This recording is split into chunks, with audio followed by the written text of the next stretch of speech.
regional party committee ng mga matatanda ng mga 70s na nakita ko, sila mga instructor ko sa BKP, Batayang Kursong Pangpartido. Nabanggit mo kanina yung CEGP, College Editors Guild, di ba? Yes, sir. Miyembro ka nito. Yun ang unang organization na sinalihan ko. Nasalihan mo. Yes. So yun ang naging vehicle kung paano ka naispatan na ma-recruit. Because ang nagre-recruit at namumuno ng CEGP are already cadre of the CPP. Sige, please proceed. Which hindi nila ina-admit sa amin. We were thinking na pari-pareho kami mga writers. Nauna pong na-recruit si Randy Felix Malayaw sa akin. If you are asking for the historical reference of my authenticity, ang kapanahonan ko po ay si Teddy Casino. He was the national national president of CEGP. I was the regional chairman of the CEGP. Though I know him also to be part of the CPP, hindi na po ako magpapaka-ipokrito, Mr. Chair, Mr. President. Yes. We were all CPP, they are still CPP, they are still part of the Communist Party, and worse, they deny it and they are not admitting it to the nation. That is why they are not here. I was supposed to meet them here. Maganda sanang nandito kami para lahat ng circumstances to be asked by Senate and to be known by the people ay masasagot. Mr. Chair, I operated po sa dalawang mundo ng CPP na hindi po ito masyadong naiintindihan. From 91 to 2001, Mr. Chair, Senator Ping, involved ka sa history ko. Ikaw po ang Chief PNP. Yun ang huli ko pong bahagi sa open mass movement ng pinatalsik namin si Pangulong Estrada. We organized, conspired, collaborated in a broad alliance to establish the ERAP Resign movement. It is a known fact. It is part of history. It was a collaboration of the Communist Party, of the church leaders, of traditional opposition politicians na hinayaan ni Pangulong Estrada. At iyan po ay naging bahagi ako. I was a regional coordinator of ERAP Resign movement. Nakikinig po sila ngayon, papatayin nila ako sa lahat ng mga isinisiwalat ko. Hindi po pupuno ang buong araw natin sa lahat ng historical accounts ko na ito. Yung inaalala ko, mukhang sa history mo, mabutin tayo maghapon. So, fast forward muna tayo, no? Doon sa main question po kanina. Dahil may 17 years old na former child warrior na kinasuhan ng rape yung commander niya. Ngayon, ang tanong ko, is this something that happens or that happened before? Ito ba yung mga this kind of abuses and human rights violations done to the recruits, their commanders or leaders or the terrorist groups? Nangyayari ba ito or isolated itong kaso ito? Mr. Senate President and Mr. Chair, nangyayari po yan. Sabi ko nga, anong tatag mo sa Marxismo, Leninismo at Maoismo pag tinamaan ka ng prinsipyo ni Freud ng libido, malilimutan mo ang disiplina ng Marxismo, Leninismo at Maoismo. I confirm the question of the Senate President. Naaabuso ba mga kabataan sa kababaihan? Yes. Former Congressman Colmenares, ang request niya kung pwedeng yung mga resource persons na mag-aakusa, dapat may personal knowledge. Tatanungin kita ngayon, meron ka bang personal knowledge sa alinmang pangyayari na binabanggit mo? Ang testimonya ko po ay mayroon akong personal knowledge. And to Mr. Chair, with your indulgence, I would like to address also Mr. Nery Colmenares, my former comrade in the CPP. The personal knowledge required is only in the court of law, sa trial sa court. Kaya ayaw nyo kaming humarap sa Senado at lumabas sa media, kami mga kasama nyo, because malalantad kayo. And in the court of law, in the judicial requirement, Mr. Senator, required kami doon na mag-produce on the weight of evidence based on the rules of evidence ng korte. Yun ang gusto nila. Itatali ang kamay namin. Sa tanong ni Mr. Chair, Senate President, do we have enough knowledge of the things that we want to testify before the people in the Senate? Yes, we have. Depende po sa itatanong nyo at ibibigay yung panahon. Sasagutin ko lang po, Mr. Chair, Senate President, ang tinanong. Kung nangyayari ito before, hanggang ngayon nangyayari ba ito? Nangyayari po yan, Mr. Senate President, matagal na. Although, in fairness to the NPA, kapag ikaw ay nahuli ng rape, pinapatay ka namin. That is death sentence. That is automatic death sentence. Pero dahil yung ibang nagko-commit ng rape and abuse sa mga miyembro na NPA na kababaihan, lalo na kabataan, ay mga matataas ang katungkulan sa partido at sa NPA, Mr. Senate President, pwedeng itago po yan. At yan ang nangyari sa dalawang bata na magkakapatid sa Leyte ngayon. Ilang taon silang inabuso. And I am not at liberty to discuss that kasi right at the halls of Congress, of Senate right now, siya po ay naging biktima din. But baka sensitive yan, hindi ko alam kung sa television tayo. If you want direct testimony for that, nandito rin siya sa Senate ngayon. NPA siya, kabataan siya ng ma-recruit, at tanungin niyo siya po mamaya. I think baka i-suspend natin ang coverage or rules sa executive session kung anong detalye, pero sagot sa tanong ni Senate President, yes. The abuse and the vulnerability of children and mga minor na NPA na nare-recruit, nangyayari po. Ang kinababahala po, Mr. Senate President and Mr. Chair, in the last 8 years, on the recovered document from Vic Ladlad, the Acting Secretary General of the Communist Party nang mahuli siya sa Novaliches, proud na proud sila that they were able to recruit in 3 years ng 8,000 kabataan muli in the underground movement at ang mostly senior high school from PUP, UST, FEU. Ito yung umiyak dito sa Senado. They were not crying ladies for nothing. They were grieving mothers like our mothers na umiiyak nang kami naglayas at nag-full-time sa NPA during our time. Nangyayari po ito ngayon, dokumento ito ng CPP-NPA in the last 3 years, 2016, 17, and 18 hanggang 19. More than 8,000 na kabataan, senators, Mr. Chair, and Senate President, ang na-recruit nila from the document mismo ni Vic Ladlad. Nakuha ito at ang karamihan senior high school, which means 16 and 17 years old. And I share the concern of the Senate President right now. Yes, it is really alarming na nangyayari nga pala ito. Ngayon, ilang taon na po ba kayo? If you don't mind my asking. Ako po ay pinanganak noong October 14, 1971. Libra pong Sojak Sign ko. Ako ay 49 years old. 71, medyo bata ka pa.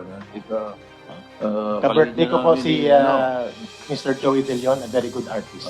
Okay. Pero hindi mo kalinya kami nila Senator Lacson at saka ni Librad, no? Secretary Del. Medyo bata-bata ka pa. So, kasi bigla akong nag-alala at naalala ko rin, parang reminder sa akin, kung araw, natatandaan ko kasi, pagka hindi ninyo alam, kaming mga edad na ganito, naalala namin, na dapat talaga nag-iingat yung ating mga kabataan. Dahil nung araw, may mga beauty queens na sumali sa sumanib eh. Nagbago ang buhay nila eh. No? Kaya dapat sabihan nga talaga na medyo pag-aralan natin mabuti mga kilos natin, lalo sa ating kabataan. Hindi nyo siguro kilala si Maita Gomez, si Nelia Sanchez. Hindi ko, Nelia Sancho. Mr. Senate President, hindi ko siya inabutan, but I confirm they were part of the CPP-NPA. Mga beauty queens. Maita Gomez, si Nelia Sancho. Yung iba po, mga magaganda talaga. Sina Vic Vicos Ninyani ng Negros, magaganda yan eh. Marami magaganda sa NPA, kaya maganda ang asawa ko po. Kaya nga, bali, paalala natin Mr. yung... Senate President, ikaw ba ay nag-surrender, nahuli? Paano ka ba nakatiwalag? Very different pong circumstansya ko, Mr. Chair and Senate President. Hindi po ako na-captured. Hindi rin po ako arrested kasi wala ako sa warrant of arrest. Pero nasa order of battle ako. Naglaylo ako, nag-awol ako. Ang last unit ko po from the Erap Resign Movement, I was deployed in 2002 September. Yeah, September. You were never a combatant. No, Never deployed. ka naging combatant. Naging part po ako ng NPA National Operational Command. I was part of the N2. NPA National Operational Command. Kapanahonan ko po, Ito, water under the bridge, total nasa kamay ka na naman ng gobyerno. Nakapag-participate ka sa mga armed encounters. am I protected? Isa po sa mga naging trabaho. Wala naman details, General question. Meron po. Yes or Isa no doon lang po. naman. Don't give details anymore. Sir? Hindi ko kailangan ng detalye. Yeah. Yes or no lang. Yes. Nakapag-participate ka rin sa mga ambuscades. Yes, sir. Nakapag-participate ka rin sa mga depredations like yung mga unarmed civilians. Yes, sir. Thank you. And, sir, if you may, Mr. Chair, Senate President. Before you continue, baka tayo malero sa yung sinasabi ko tungkol sa mga bataan. Papaalala ko lang yung sinabi ni Rizal. Naalala mo ba yun? Sinasabi ni Rizal na kapag yung paru-paro ay na-attract sa kandila, at hindi nag-ingat, maaaring mapahamak. Go ahead. Sir, ang last unit ko po ay National Operational Command ng NPA. Buong Pilipinas po. Ako po ay napailalim sa N2. I did a lot of things under that unit. Na-missing po yung mga kasama ko. Sina Prudencio Calubid, the Legion of Samar, and Leo Velasco. Yung asawa niya si Elizabeth Principe. Kaya si Leo Velasco ay na-missing sa Cagayan de Oro, sa Limkit Kay. Limkit Kay. Hindi ko na po i-refer sino ang chief of staff that time. Digmaan po yung sinamahan ko. Yung binabanggit kanina dito, yung Kamameshi Restaurant sa Quezon Memorial Circle, si Romulo Quintanar. Hindi na po ako magdidetalye, pero redemption ko po ito ngayon. And I'm very happy, Mr. Chair, Mr. Senate President, for me to liberate ourselves, from the demons playing in our conscience for the many sins that we have committed to the people. Maraming salamat po, Mr. Chair. Popoy Lagman. Sir? Popoy Lagman. Popoy Lagman was never assassinated by the NPA. I will not tell kung sino, alam din namin. Pero hindi NPA. Hindi NPA po. Tabara, yes. Sa Fairview, SM na Fairview po. Arturo Tabara. Yes po. Rolly Quintanar po. Hindi, si Rolly Abadilla. Rolly Quintanar was a major Hindi, project of the... Abadilla. Abadilla. Hindi po, sir. Hindi, Rolando NPA. Abadilla. Hindi pa, sir. You will learn a lot from us, sir. Pero ABB, ABB. Sir, 1 minute, Mr. Chair, if I may. I am very happy, we're very happy, maybe maririnig din mamaya si Kashane. Mas younger siya sa akin. And she has a lot of testimonies to tell. Baka mas mayayanig mamaya ang maririnig mula sa kanya. Ang message ko lang is very clear. Napakagandang pagkakataon po ito upang mag-unite ang buong bayan at ang gobyerno, ang Senado, ang Kongreso, ang Executive, and even the Judiciary for us to stand against the CPP and PNDF. Sa tanong, sir, from the perspective of a former cadre, anong kapabilidad ng CPP and PNDF? They cannot overthrow the government, but they can make Smart and Globe pay 200 million more every year combined. Is that not a threat? They can make 300 to 400 million from the NGO racket coming I'm in. telling you, that's an open secret. Correct po. And they can make AAA contractors na gumagawa ng mga airport, ports, mga yan. Again, that's an open secret. Yes, sir. 2% yung cut ng NPA sa mga infra. Naging 3 na ba? Oh. I confirm, sir, 2%. But in the 2% recent yan. documents, sir, Sa lahat 3.5. ng infra, walang under, lalo sa mga influence, kung walang 2% from the contractor. That's in addition to the 10% of the congressmen. Agree, sir. At ang source, sir, I will reveal. Not Secretary Villar. Some congressmen, by the way. I'd like to qualify. Yeah, some congressmen. At ang source po ng information namin, Senate President, Mr. Chair, kung paano namin nalalaman ang mga project, saan ang location, magkano ang cost, sinong project nito, ang manager, DPWH. The information on the extortion, if there is one single biggest mafia-style, highly organized, most prolific extortion machinery to come before the face of the earth, it's the CPP and PNDF. At hindi yan napipigilan ng ating government. So, paano sorry, Mr. Senate President, curious lang, paano nare-remit yan? At saan? Magkano napupunta, ilang porsyento napupunta sa the Netherlands? Ilan yung nagagamit dito sa operation dito sa local? Ang sa Smart and Globe po ay bank remittance pero outside the Philippines. Ilang percent? Halimbawa, sa 300 million per year, ilang porsyento doon o magkano ang napupunta doon sa The Hague? Ang policy po is pag regional operations finance, 40% i-remit sa Central Committee, 60% sa region. It's 40-60. When you say Central Committee, yung Central Committee dito, Yeah. ang tinatanong ko, from the 40%, ilang percent yung pumupunta sa Netherlands?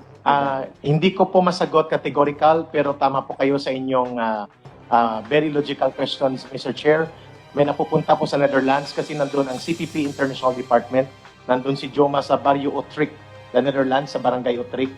At tama po may napupunta doon. At ang napupunta doon, sir, ang naririnig ko na nandun dito pa po, hindi po bababa sa 50% ng mga nakikita dito nare-remit doon. So, yun po, that is very clear.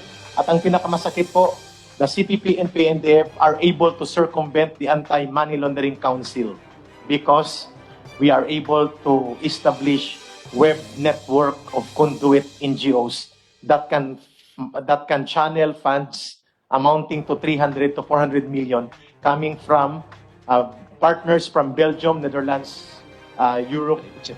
With further indulgence of the Senate President, just all I pursue. Do you have a list of the NGOs naging conduit para to circumvent the anti-money laundering law? Yes, I think You don't the- need to tell this committee right now. Pwede submit na lang yan yes, sir. sa we committee. will do, sir. Thank you for that. Have you guidance. furnished the anti-money, or at least through NICA or whoever is handling you, nakarating na ba sa Anti-Money Laundering Council yan? Yes, sir. We will comply. Okay. I will not ask any further questions in that regard. Thank you, Mr. President. Siguro na lang, just a manifestation also na baka ngayon maiintindihan ng mga nagtatanong bakit daw yung mga telcos mahilig maglagay ng cell site sa mga kampo, sa mga military camp. Ano? Yan ang sagot. Kasi pag hindi sa military camp, piperwisyoin. Bubumbahin, susunugin, Pupumpain, wawasakin. sulugin, wawasakin. Mr. Hindi, President. magbayad. Yeah, Mr. Senate President, Mr. Chair, the armed forces and the Philippine National Police cannot be the private security guard of Smart and Globe. Oh. So yung mga nagtatanong kung bakit sa kampo, yun ang sagot. Hindi dahil gustong i-monitor ng China ang military. Ano? The weaknesses of the government, security sector to secure, Mr. President, Mr. Chair, the facilities and infrastructure of these telecommunications. Kasi under the law, bawal man maging security guard ng Smart at Globe at mga private companies ang police at ang army at ang armed forces. So the weakness of that, manipis at maliit ang ating armed forces, malawak ang area, they cannot really secure every critical infrastructure. It becomes favorable to the operations of the enemy. Right. Which, with your permission, Mr. Chairman, yung tanong kong original kay Jeffrey, kay Eric, ay pwede ko itanong kay Miss Miranda. Ano po ba ang tawag sa inyo nung araw? Ganun po, Mr.